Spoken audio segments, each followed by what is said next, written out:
Straight from the Department of Agriculture, Regional Field Office No. 5, San Agustin, Pili, Camarines Sur.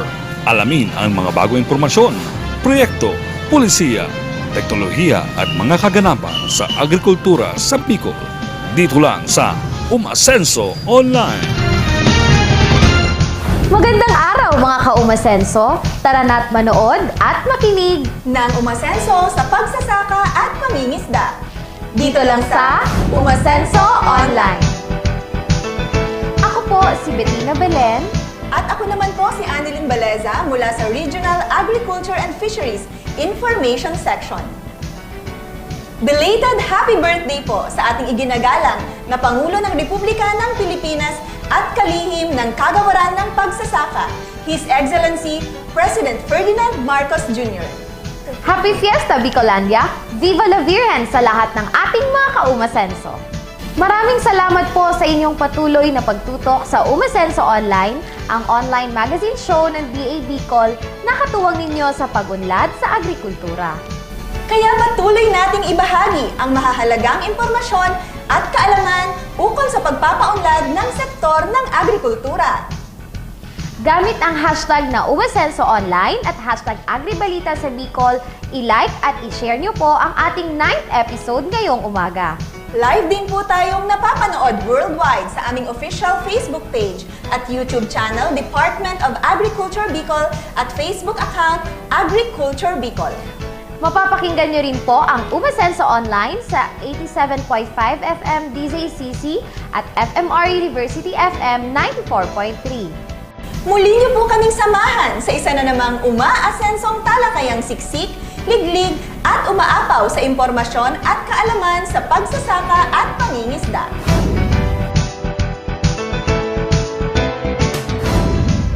Congratulations to the Regional Agriculture and Fisheries Information Section, or RAFIS, for coming up with this online magazine show featuring DA Bicol's programs, policies, technologies, and updates on agriculture.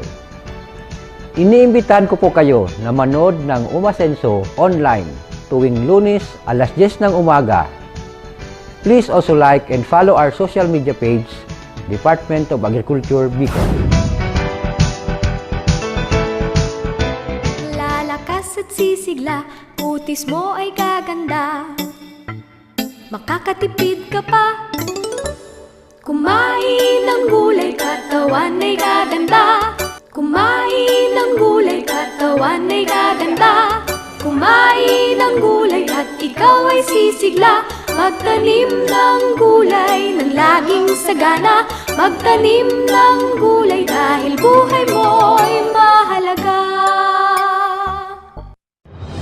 Nagbabalik ang Umasenso Online. Para sa mga ka-Umasenso nating mahilig sa dragon fruit o kaya naman ay interesadong gawing negosyo ang pagtatanim ng superfood na ito, heto ang segment na tiyak na mapapawaw kayo. Alam niyo bang matatagpuan sa Katayngan, Masbate ang pinakamalawak na dragon fruit farm sa buong Bicol? Bumisita doon ang OIC Chief ng Regional Agriculture and Fisheries Information Section, Ma'am Novelio Gorin. Panoorin natin ang kanyang naging panayam kay Ginoong Leonardo Salarde, Farm Manager ng Masbate Safari and Agricultural Complex.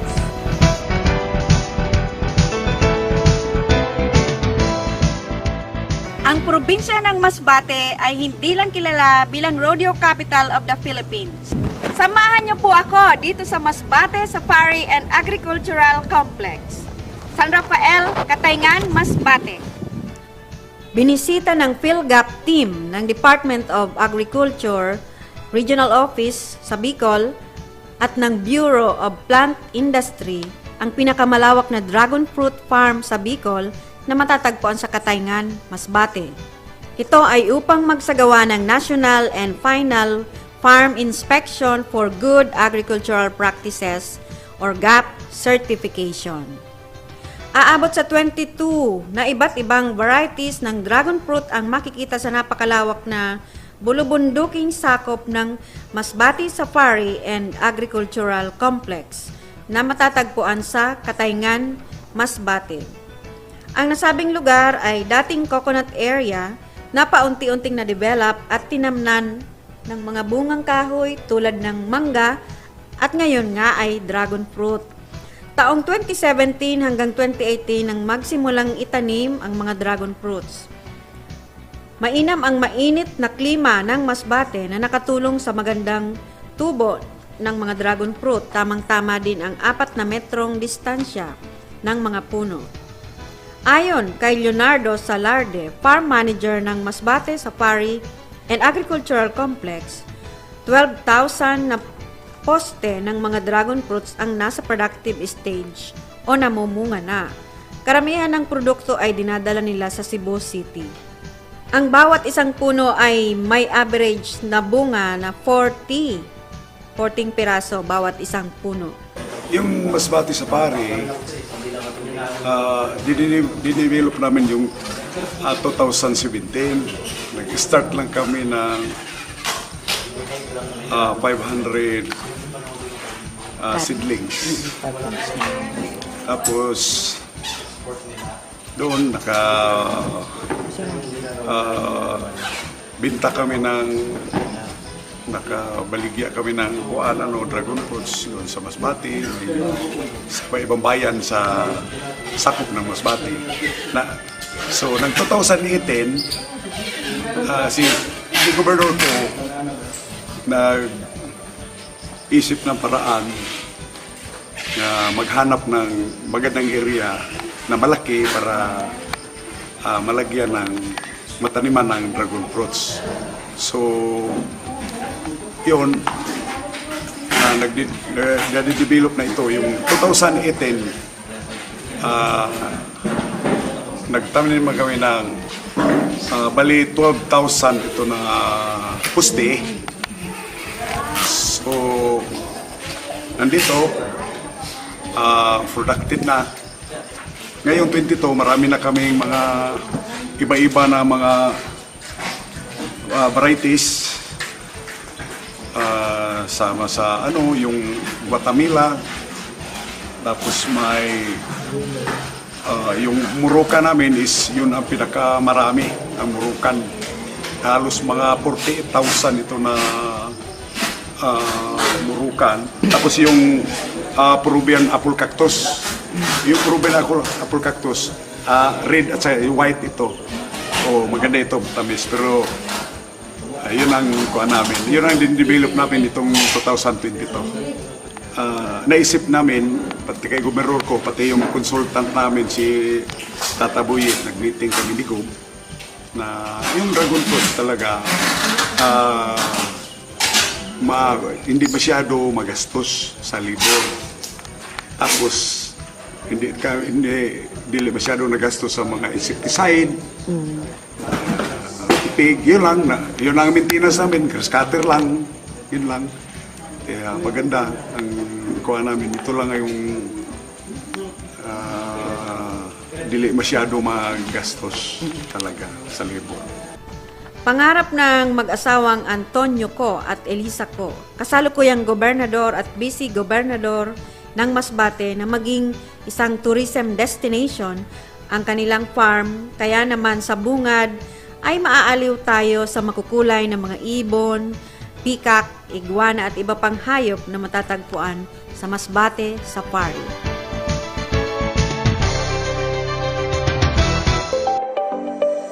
Ano ang RSBSA? Ang Registry System for Basic Sectors in Agriculture o ang RSBSA ay opisyal na talaan ng pamahalaan upang mabigyan ng pagkakakilanlan ang mga tunay na magsasaka at mangingisdang Pilipino. Paano magparehistro? Unang hakbang, ihanda ang mga kaukulang dokumento na tulad ng titulo ng lupa o anumang katunayan ng pagmamay-ari ng lupa. Para sa manggagawa sa sakahan at palaisdaan, kailangan din ito ng katunayan na ikaw isang manggagawa sa bukid o palaisdaan. Orihinal na ID, na issue ng gobyerno. 2x2 recent ID picture.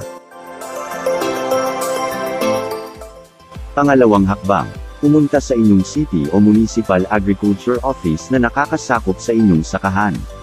Humingi o kumuha at sagutan ang RSBSA enrollment form, at ipacheck sa ating mga agriculture technician. Ika-3 hakbang. Pagkatapos sagutan ang form, papremahan ito sa kinauukulan, na sila Barangay Chairman, City or Municipal Agriculture Officer at sa City or Municipal Agriculture and Fisheries Council Chairman. Ika-4 na hakbang. Isumite sa City o Municipal Agriculture Office ang kumpletong form kasama din ang ibang kailangan na dokumento. Ika-5 hakbang. Kunin ang RSBSA enrollment stub o local, municipal RSBSA number na magsisilbing patunay na ikaw ay isang rehistradong magsasaka ng kagawaran ng pagsasaka at maaring kwalipikado sa available na programa. Para sa karagdagang impormasyon, makipag-ugnayan sa inyong City or Municipal Agriculture Office o sa Department of Agriculture Regional Field Office No. 5. Bicol, sa DA Compound, San Agustin, Pili, Camarines Sur, Philippines. Nagbabalik ang Umasenso Online para sa ating mga umaarangkadang balita. DA Bicol nakiisa sa muling pagbubukas ng Bishop Francisco Gainza Trade Fair. Narito si Emil Pasumbal para sa detalye.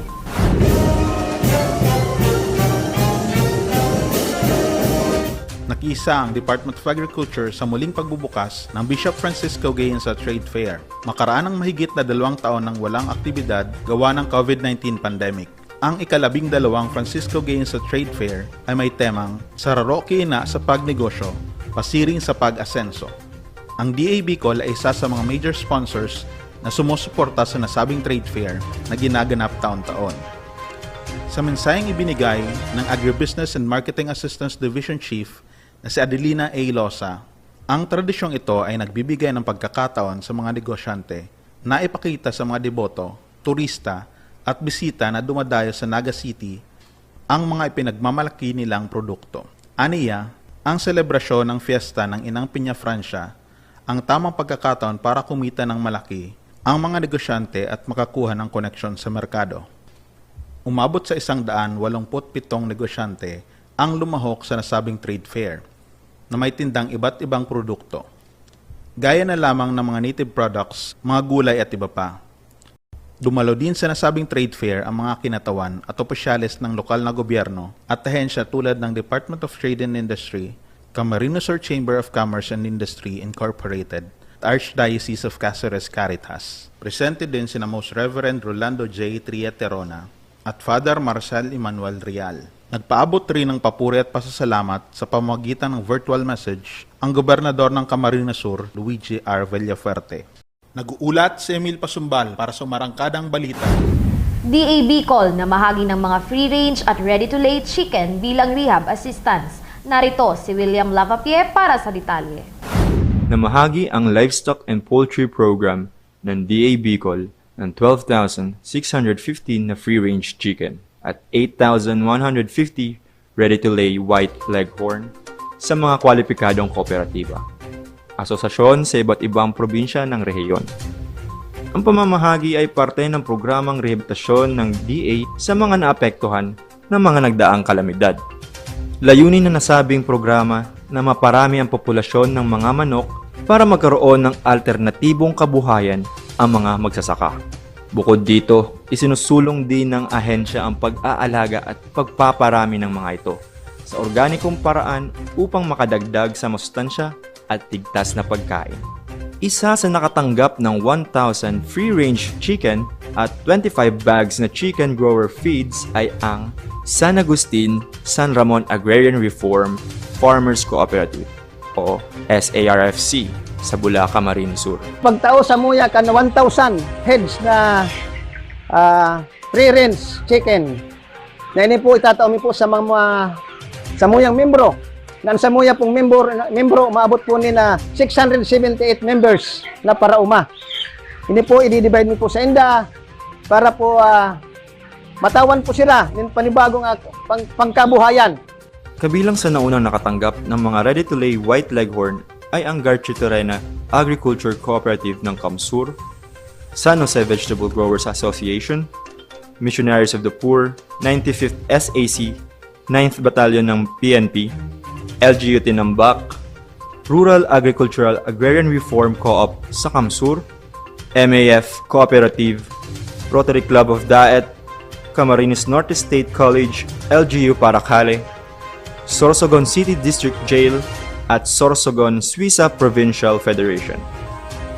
Nabigyan naman ng free-range chicken ang Pinamanikian Corn Cluster, Farmers Association sa Piedra Nalbay, Del Gallego Highlander Co-op sa Kamsur, Garchitorena Agri Co-op, San Juan Ice Cream Vendors Association, Tominawag FAN San Jose, Kamsur, kapisanan ng may mga kapansanan na pinagmamalaki ng bayan sa Sorsogon City, geographically isolated and disadvantaged areas, at mga national high schools sa rehiyon. Namahagi po kami ng 1,000 heads na free-range chicken sa SARPC, kung saan ang SARPC ay isang malaking kooperatiba at makakatulong ito sa mga members. At hindi lang po sa mga members, pag ito ay naparami na itong mga free-range chicken na to, maisi-share din po nila sa kanilang mga kapitbahay kahit hindi po members ng co-op. Ito pong free-range chicken ay madali po siyang alagaan at hindi nangangailangan ng malaking puhunan sa pag-aalaga dahil ang mga kinakain po niya ay yung mga organikong pagkain kung saan nakikita po yun sa ating paligid. Katulad po ng mga damo. Mahilig po silang kumain ng damo at mga kitchen leftover.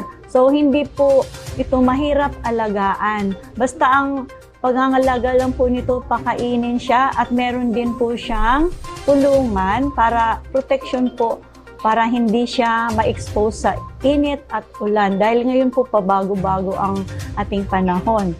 And besides po, itong free-range chicken ay ito po ay dual type. Ibig sabihin, nangingitlog siya at the same time pwede po siyang katayin as source ng protein. Ito po ang pinakamura or pinaka-affordable na source ng protina, lalo na ngayong pasukan sa mga bata. Yung egg po ay readily available yan. Pag napangalagaan po itong mga free-range chicken na to, araw-araw po kayo nito bibigyan ng egg. Magsasawa po kayo basta nasa tama pong pangangalaga. And nasisiguro po natin na malinis at fresh yung ating eggs na niluluto sa ating hapagkainan na wala pong mga chemical.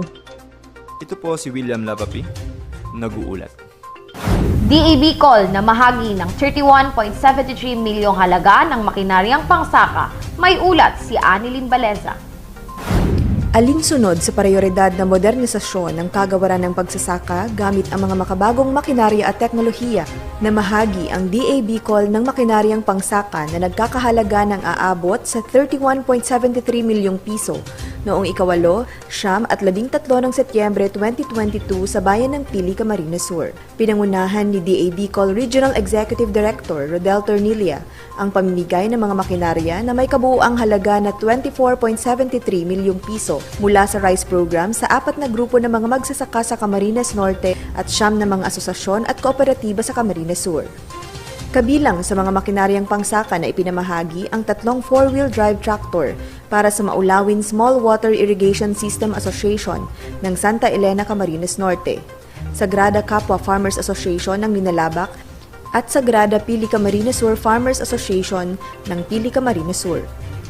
Kabilang din sa pinamigay ng kagawaran ang 3 combine harvester para sa Camarines Norte Seed Growers Multipurpose Cooperative o CANSEG-MUPCO ng Basud, Camarines Norte, Uson Producers Association Incorporated ng Libmanan at San Vicente Agrarian Reform Beneficiaries ng Buhi, Camarines Sur. Tumanggap naman ng isang precision planter o seeder ang Kamsur Multipurpose Cooperative ng Pili, Camarines Sur at 2 walk-behind type transplanter ang Talisayan Multipurpose Cooperative at Camarines Norte Development Cooperative ng Talisay at Daet, Camarines Norte.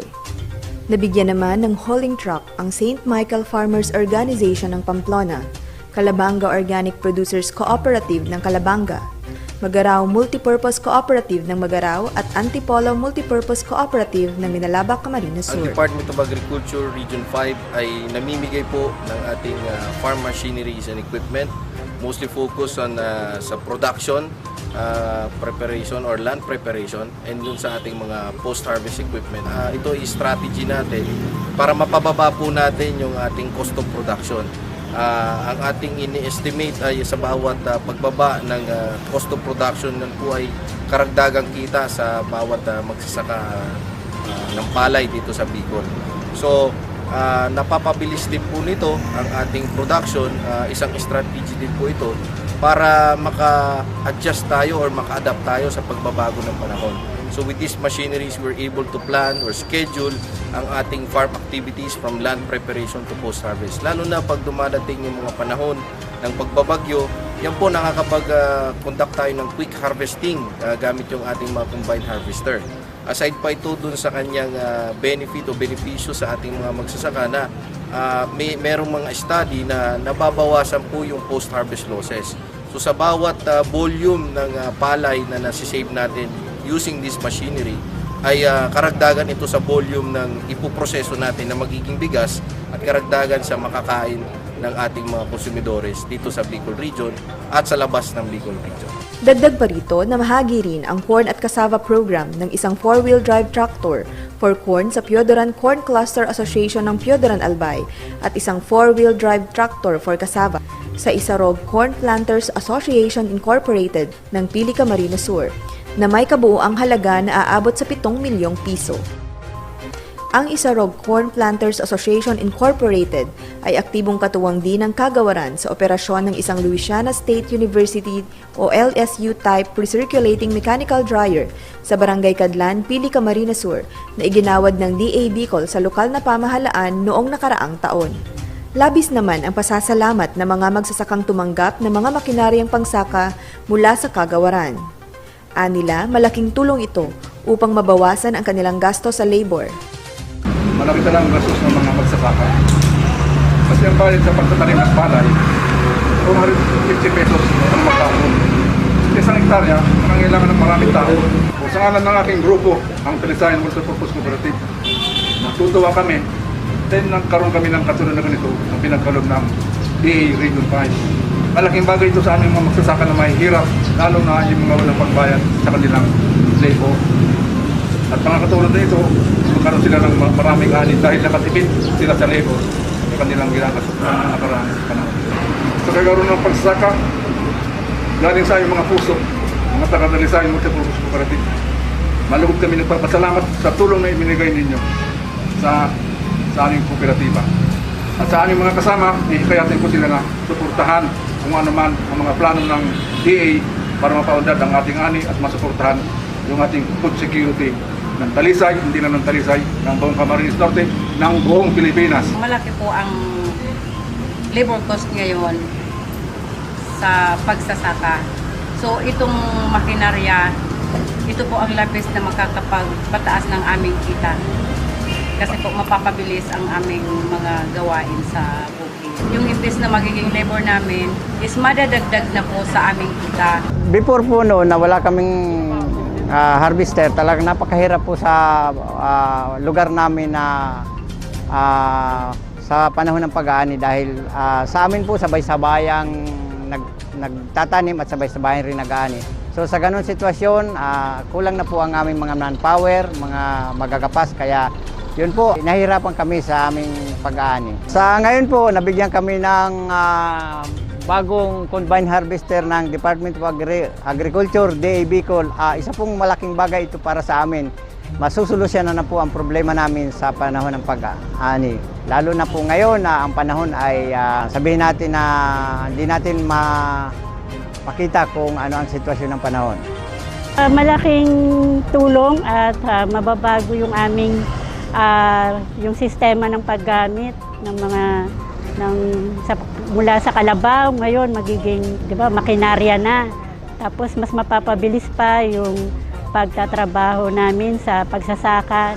Tapos ay ito'y malaking tulong talaga sa samahan. Ito po ay dagdag income para sa aming samahan. Maraming salamat po sa Department of Agriculture, lalo na sa ating pong Director ng Region 5, si Director Rodel Tornilla, sapagkat malayo po ang aming lugar, ang Camarines Norte, Santa Elena, ay na kami po ay talagang nabigyang pansin. Papaabot kami biyad ng aking mga members and officers Napapasalamat kami kay Red, Rodel Tornilla, and sa buong staff ng DA sa pagbigay ng assistance sa mga corn planters. Yung bagay ito sa part ng mga corn planters.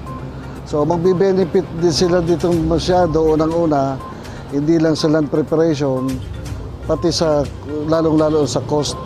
Kasi ang objective ng association, ipagamit ito sa members at a lower cost compared to private operators para mapil nila yung program ng Department of Agriculture na sinusubsidize para ang sa kanilang inputs, ang kanilang cost of preparation, malesen, makatipid. So, isa yan. Pangalawa, malaking tulong nito kasi mostly pag during this harvest time, tag-ulan, ang mga farm to market roads dyan sa area namin, hindi passable ng mga trucks, hindi passable ng mga vehicle.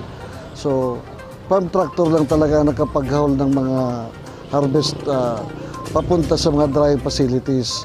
So, hindi lang yung implements, pati yung kuan, halos talagang malaki ang epekto nito sa mga, lalo-lalo sa mga small corn planters. Meron kaming existing na holding crop, pero nahihirapan po kami sa scheduling dahil almost nasa mga 25% ng agri area sa aming Magaraw ay covered ng aming cooperative. Usually, pag harvest season, nagkakaroon kami ng problema sa pag-i-schedule. Ngayon, dahil dito sa karagdagang equipment, matutulungan namin yung ibang mga members namin na mas mapabilis, madala sa co-op yung kanilang mga inani. Nang sa gayon, hindi masyadong mag-incur ng maraming losses at ma-retain yung quality.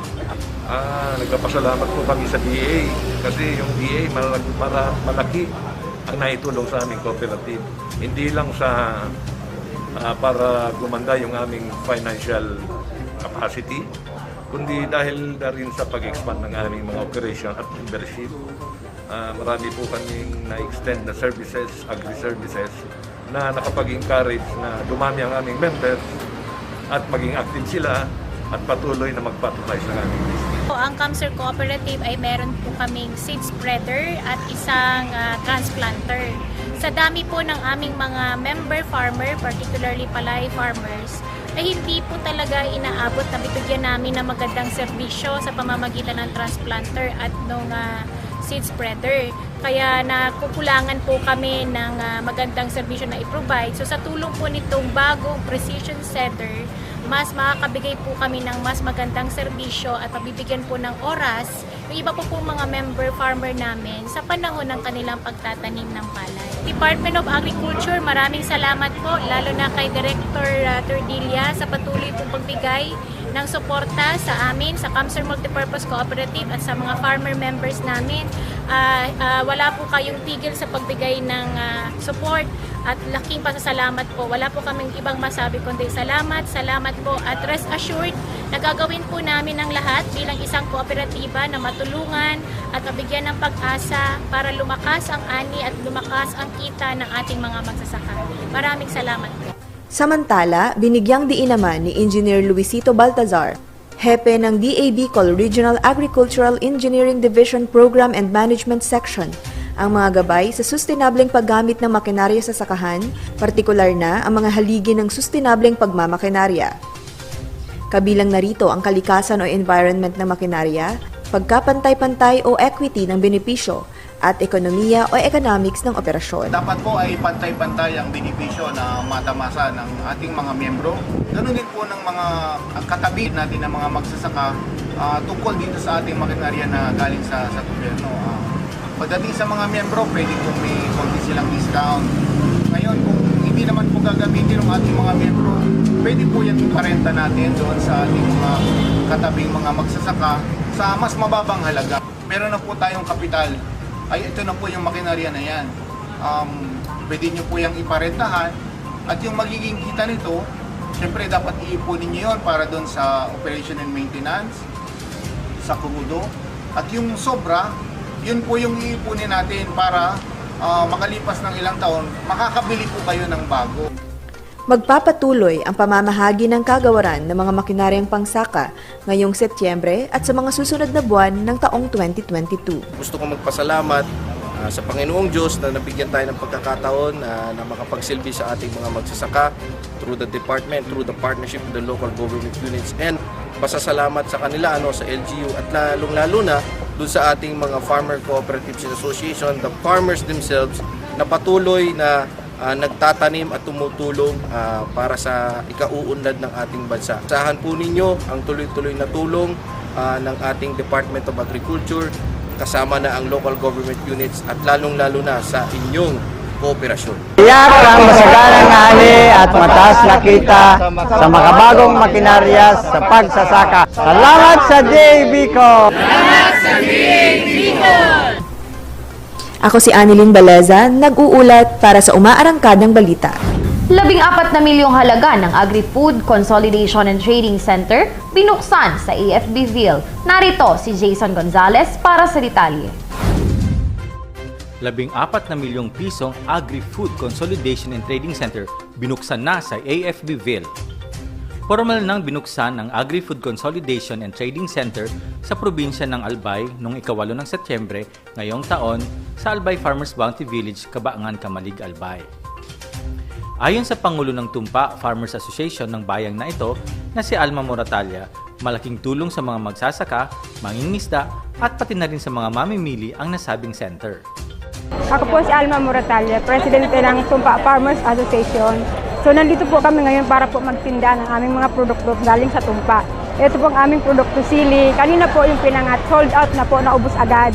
So ngayon po masaya kami mga magsasaka ng Tumpa kasi po nandito kami ngayon sa bagong building na kung saan kami po ay magtitipon-tipon para magpagtinda ng aming mga gulay at mga prutas at kung ano pong paninda namin ng mga maaari namin itinda.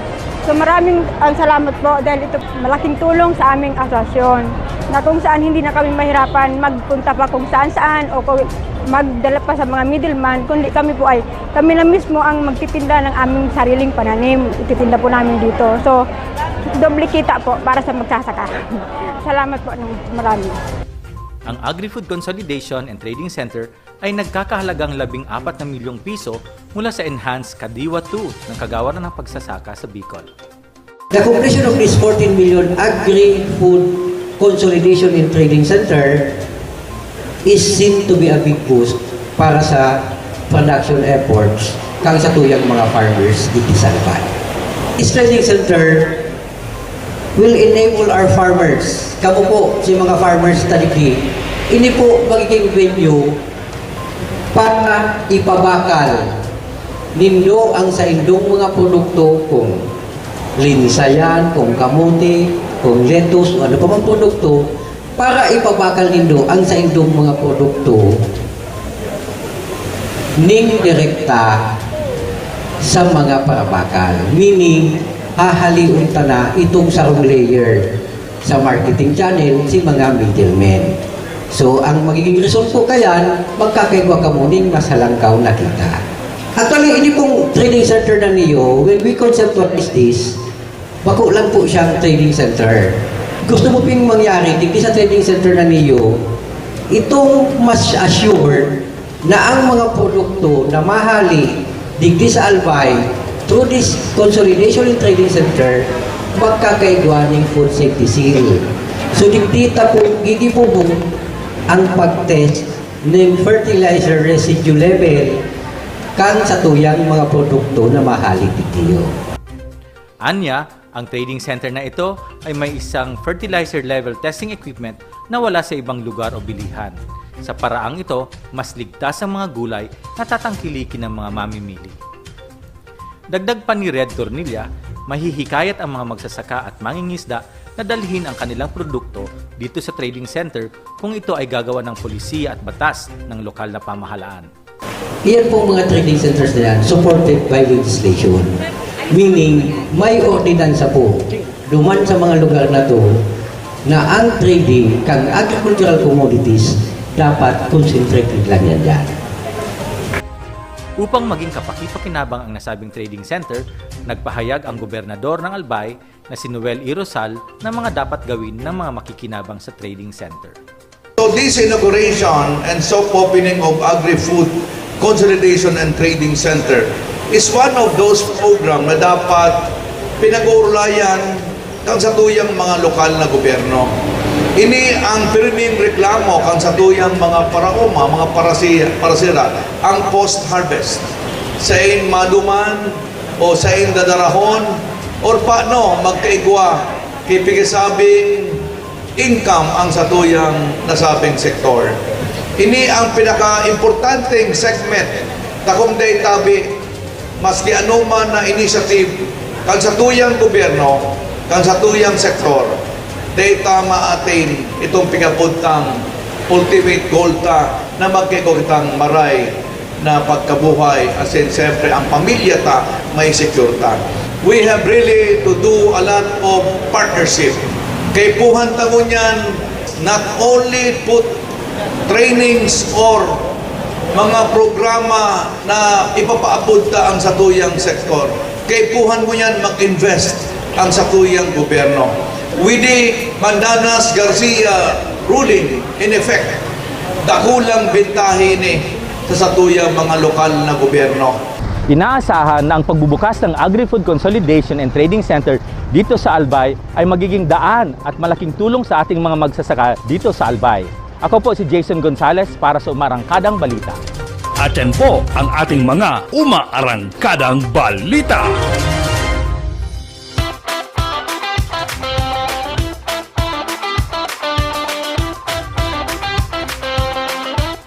Alam mo ba, Charo, lahat na nagmamahal. Ikaw na lang yung hindi. Wow ha, pero tama ka.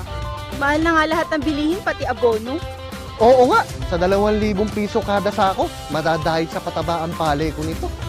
Tsak, dahil din ang ani ko. Naku, hindi dahil sa pataba ang sagot sa problema mo. Kung di, abonong swak combo, kung saan makakatipid ka pa hanggang 4,000 bawat ektarya. Kaya swak sa budget, swak sa palay. Abonon, swak tips! Tip number 1, gumamit ng organiko at inorganikong pataba. Huwag inorganikong pataba lang. Bukod sa nakatipid ka na, tumutulong pa itong maparami ang ani, mapangalagaan ang kalikasan, at mapanatili ang mga sustansya ng lupa. Tip number 2, piliin ang combo na swak sa inyo. Mamili ng tamang dami ng organiko at inorganikong pataba, depende sa target na dami ng ani at budget. Tip number 3, subukan din ang leaf color chart, -1 element technique, o Rice Crop Manager Advisory Service kung ang hanap mo ay detalyadong gabay sa pag-aabono. Alamin ang tamang dami, uri at tiyempo ng pagpapataba sa pamamagitan ng mga ito na maaaring i-download sa cellphone mo. Ang galing mo talaga, kaya nakabibighani ka eh. Sige, susubukan ko yung abonong swak. At baka yan na rin ang sagot sa problema ko. At baka dahil dyan, makuha ko na ang matamis mo oo. Abono swak, swak sa budget, swak sa palay.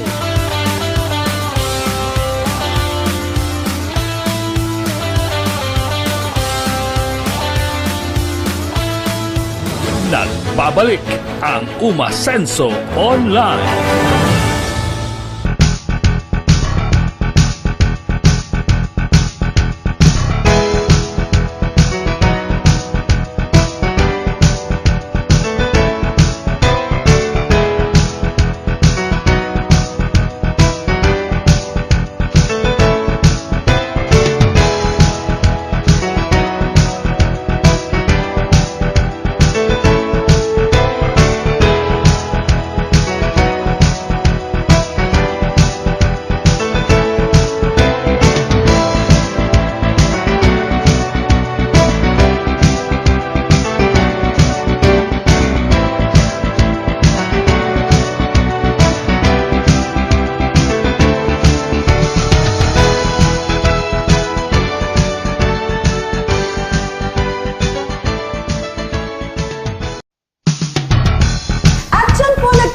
ang ating umaasensong talakayan sa araw na ito.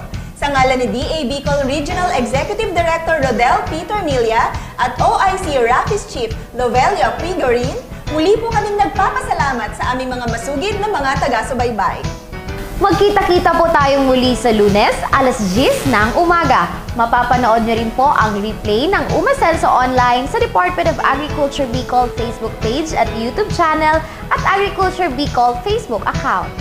At gamit ang hashtag na Umasenso Online at hashtag Agri-balita sa Bicol, i-like at i-share niyo po ang aming episode ngayong umaga. Mapapakinggan niyo rin po ang Umasenso Online sa Broadcast Center ng Camarines Sur Polytechnic Colleges, 87.5 FM DZCC at FMR University FM 94.3. Sama-sama tayong matuto, makibahagi at umasenso sa agrikultura. Dito lang sa Umasenso Online. Kagawaran ng pagsasaka, dito magmumula ang tunay na paglilingkod sa bansa. Katuwang ng mga magsasaka, katuwang ng mga mangingisda, kasama tungo sa pagmulat ng bansa. Sa gusto at makabagong teknolohiya, iba yung kakayahan.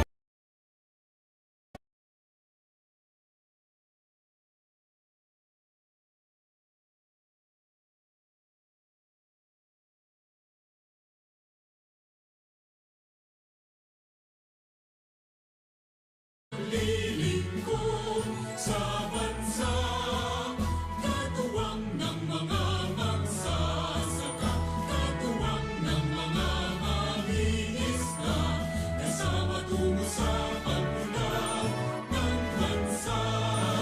Sa gusto at makabagong teknolohiya, iba yung kakayahan at lakas sa pagsasaka, sapat na suporta sa agrikultura at patnubay ng dakilang manlilihan. Dito sa kagawaran ng pagsasaka, dito kami ay tapat na maglilingkod sa bansa. Katuwang ng mga magsasaka, katuwang ng mga mangingisda, kasama tungo sa pagmulat ng bansa. Naulan na kabuhayan sa kanayunan, saganang anisa ngayon hanggang kinabukasan. Patay na pakinabang sa kalakalan, sapat na pagkain sa hapag ng bayan. Dito sa kagawaran ng pagsasaka, dito magmumula ang tunay na paglilingkod sa bansa. Katuwang ng mga magsasaka, katuwang ng mga mangingisda, kasama tungo sa pagmulat ng bansa. Dito sa kagawaran ng pagsasaka, dito kami ay tapat na maglilingkod sa bansa. Katuwang ng mga